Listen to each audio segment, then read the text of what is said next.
Assalamualaikum warahmatullahi wabarakatuh. Madayaw, umayong adlaw kaninyong tanan. Magandang araw sa inyong lahat. The Office of the Vice President is deeply concerned about the welfare of Filipinos working and living in the Middle East as hostilities continue to escalate. As a nation, we should come together in prayer for the safety of our kababayans, even as we hope for the expeditious and peaceful end to the conflict.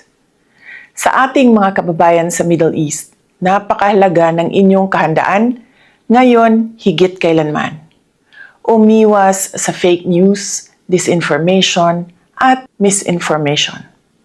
Tiyaking nagmumula sa mapagkakatiwalaang media group ang mga impormasyon hinggil sa mga kasalukuyang pangyayari. Pakinggan ang payo ng mga otoridad para sa maayos na evacuation at iba pang mga importanteng hakbang para sa inyong kaligtasan. Higit sa lahat, manatili tayong mahinahon at matatag. Dala-dala ang ating pananampalataya sa Diyos at pag-asa para sa kapayapaan.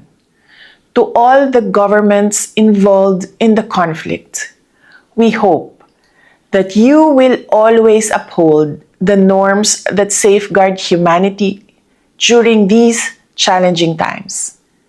Sabay-sabay nating pangalagaan ang buhay at kinabukasan ng bawat Pilipino. Syukran.